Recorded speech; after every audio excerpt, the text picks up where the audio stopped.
Ce que tu vois là, c'est Astana, la capitale du Kazakhstan. Et avec plus de 2,7 millions de kilomètres carrés, c'est le 9e plus grand pays du monde. Alors j'ai pris un billet d'avion et je t'emmène voir avec moi ce pays magnifique. Alors comme tu peux l'imaginer, le Kazakhstan ce n'est pas que sa capitale. C'est aussi des lacs, des montagnes, des déserts, des canyons. Bref, tu l'auras compris, dans ce voyage, je t'emmène voir tout ça pour te montrer que, même si aucune agence de voyage ne te proposera d'aller là-bas, cette région du monde regorge de merveilles. Au fait, je me suis pas présenté. Moi c'est Léo, et cette vidéo, c'est comme un carnet de voyage.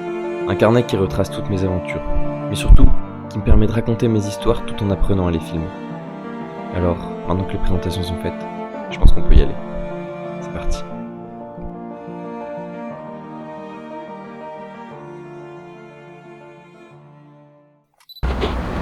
Salut, bienvenue dans notre périple au Kazakhstan. Voilà, on y est déjà. Donc là on est arrivé ce matin à la fin de la première journée où j'ai pas trop filmé parce qu'on était très fatigué, très fatigué. Ok, là t'as pu le voir, j'étais vraiment fatigué.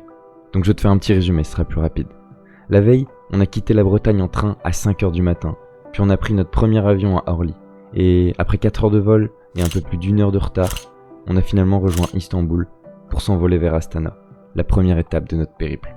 Par contre, faut que je te parle de nos vols. On est parti avec la compagnie Pegasus, c'est une compagnie turque, et on a rapidement compris pourquoi on n'a pas payé cher nos billets.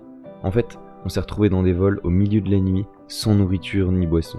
Donc autant te dire qu'en arrivant à Astana à 6h du matin, après une nuit blanche, on n'avait qu'une seule envie, c'était de trouver un petit déj, puis d'aller dormir.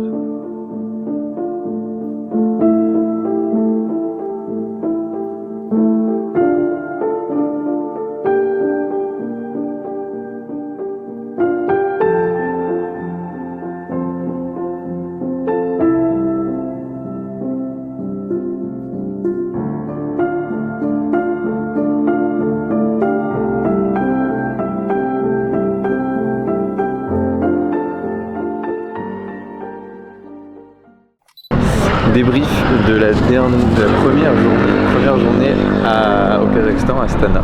On vient de sortir du restaurant. On a plus d'énergie d'un coup là.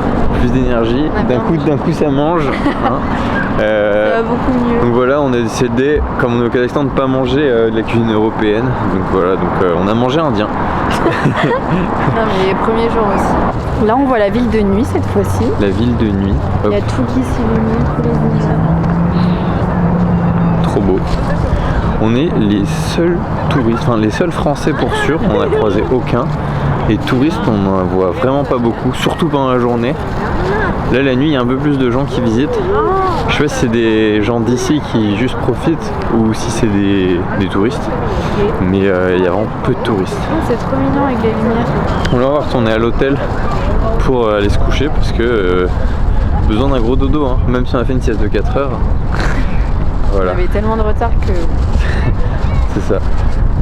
Voilà, on continue notre périple.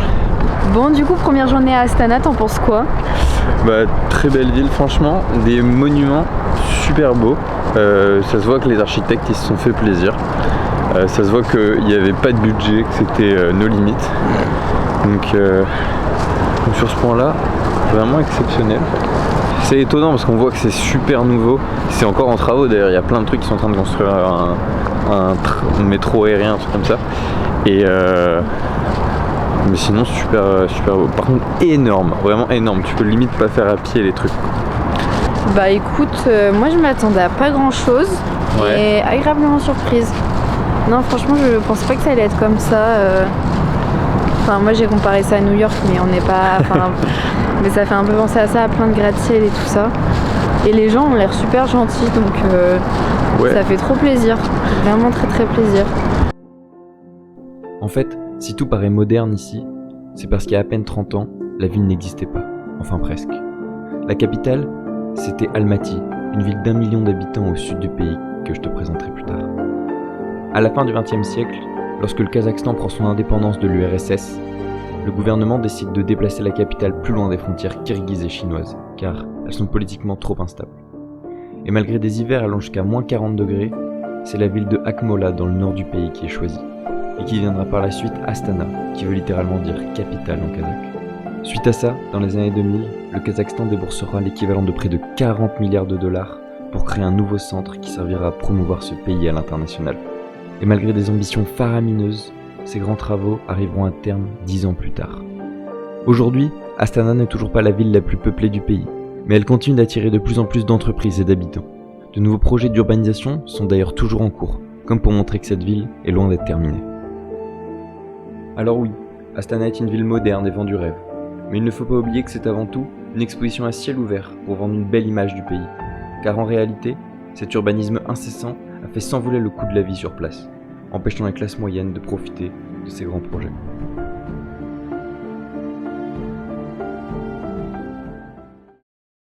Расположенный на втором этаже в новом здании вокзала.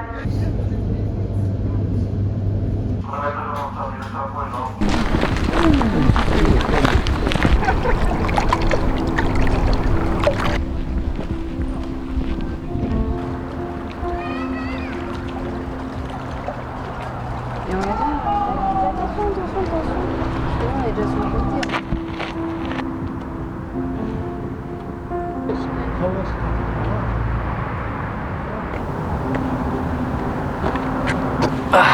Bon, là c'est un petit point de vue, juste là, on a vue sur le lac. Et là on va aller tout là-bas derrière, à 5 minutes, il y a un beau point de vue, enfin sur le papier. Petite ascension, 100 et quelques mètres de haut, en altitude. Donc c'est parti, on y va, regardez, hop, le lac tout derrière, super beau.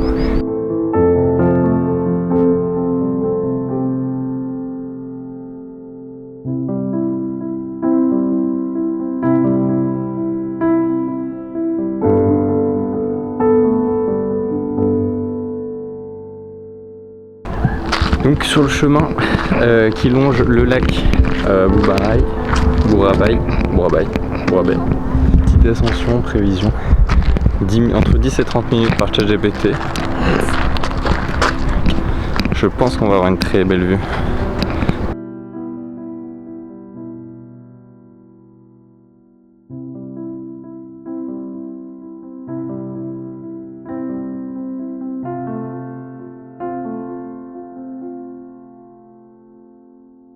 Bon voilà, on est quasiment arrivé en haut. Il ne reste plus qu'un tout petit peu à monter et on y est. Ouais, juste là. On y est presque. On y est presque, on va avoir une très jolie vue. Le mont Boktobé. Truc kazakh quoi.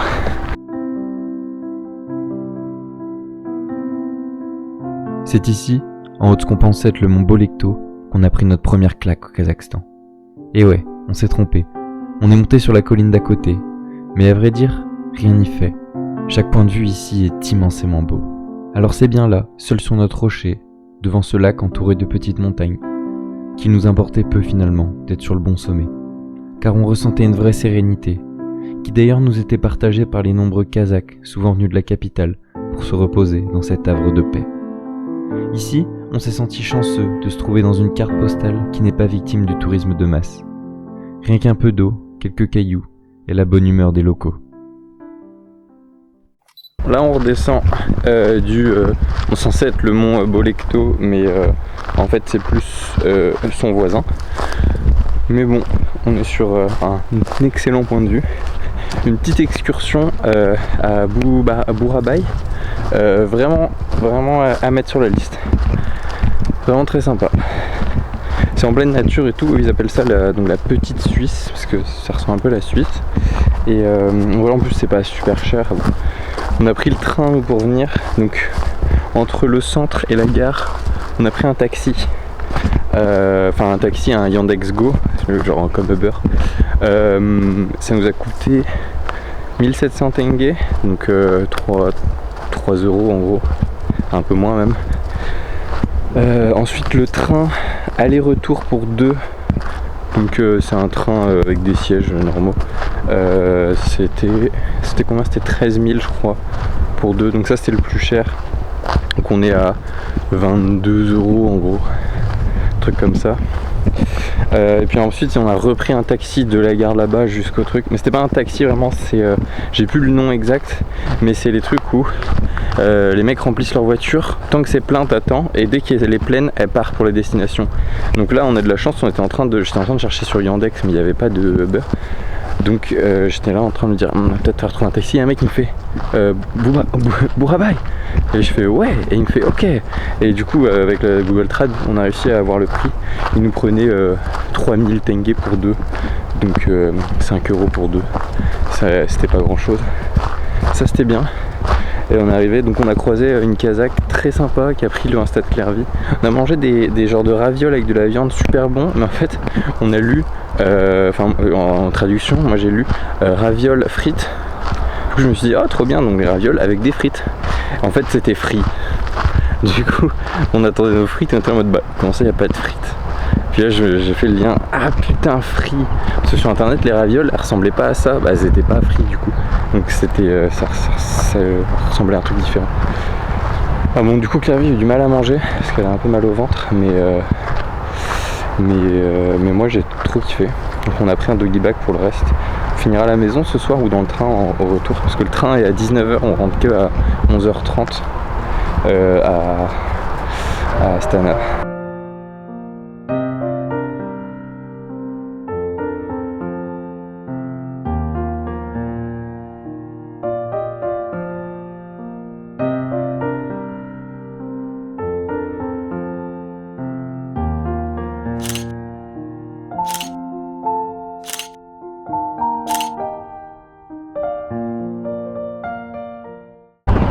Hop, jour 3, toujours à Astana, enfin de retour à Astana plutôt.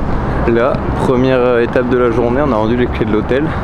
On va monter en haut du Bayterek. Donc c'est parti en espérant qu'il n'y ait pas trop de monde. Normalement, il n'y a pas trop de monde le matin. On va bien voir. Alors si, il y avait beaucoup trop de monde. Donc on a changé nos plans et on est parti sur le site de l'exposition internationale de 2017, où on pensait pouvoir trouver une exposition permanente sur les énergies. Malheureusement, elle n'était pas là, car elle a fermé en décembre dernier pour laisser place à une future exposition sur les IA. Alors certes, on n'a pas trouvé de musée, mais on ne regrette pas de s'être déplacé car les bâtiments en valent la peine. Enfin bon, pour se réconforter, on est quand même allé à un Café Boom, une chaîne de restaurants très connue au Kazakhstan. Bon, nous voilà devant la sphère qui est censée être pour l'exposition internationale d'Astana de 2017.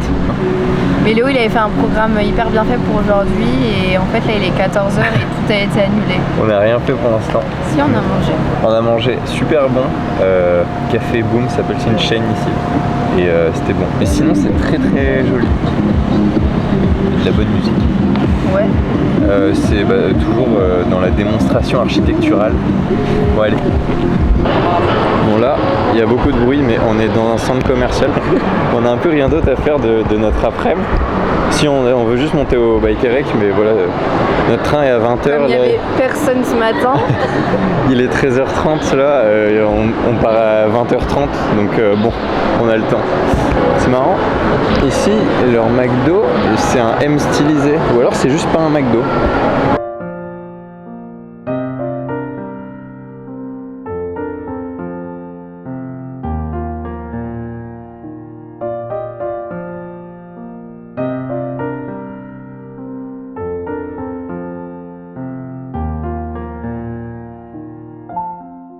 Hop, voilà enfin en haut du Bayterek. Tu veux pas être sur la vidéo. Enfin, on a attendu que genre 30 minutes, un truc comme ça. Maintenant pour rentabiliser, on va attendre le coucher de soleil. Dans 4 heures. Qu'est-ce qui nous en empêche souvent? Allez, je vais faire des petites vidéos. C'est bon, ça fait ça. Bon bah voilà, on s'est arrêté. On boit un petit iced tea local. Il y a un truc, enfin ce qu'il en reste, qu'on a découvert ici. Une crêpe à moitié au caramel, enfin une gaufre humide au caramel. Bon bref, c'est bon. C'est pas hyper vendeur comment je le dis, mais... C'est excellent. Derniers instants à Astana, parce que dans quelques heures on a notre train pour Almaty, notre train de nuit, ça va être une sacrée expérience.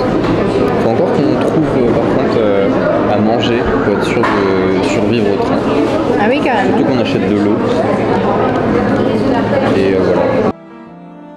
Et voilà, il est temps pour nous de quitter Astana et de rejoindre le sud du pays. Mais pas n'importe comment. Pour la première fois, on va prendre un train de nuit avec des couchettes. Et autant te dire qu'au Kazakhstan, on ne s'attendait pas à grand chose vu le prix des billets. En effet, moins de 30 € pour parcourir plus de 1000 km, on pouvait difficilement faire mieux. Et pourtant, ce voyage de 16 heures fut l'un des meilleurs moments du périple. Juste le temps dont on avait besoin pour se reposer, bercé par les légers mouvements du train, avant de s'engager dans une semaine ambitieuse et pleine d'aventures. Quitter Astana, c'était quitter les derniers liens qui nous rattachaient à l'Europe. On quittait l'urbanisation excessive pour bientôt découvrir la nature, presque nue, là où même l'anglais ne nous servirait plus. À l'aube de ce départ à l'autre bout du pays, on ne sait pas encore vraiment ce qui nous attend. Mais une chose est sûre, on a déjà des souvenirs plein la tête alors qu'on vient à peine d'arriver. C'est donc à bord de ce train de nuit que je te remercie d'avoir regardé cette vidéo. Tu l'auras compris, la suite arrivera prochainement sur cette chaîne YouTube. Je t'emmènerai alors découvrir les terres plus reculées du Kazakhstan. Allez, à bientôt.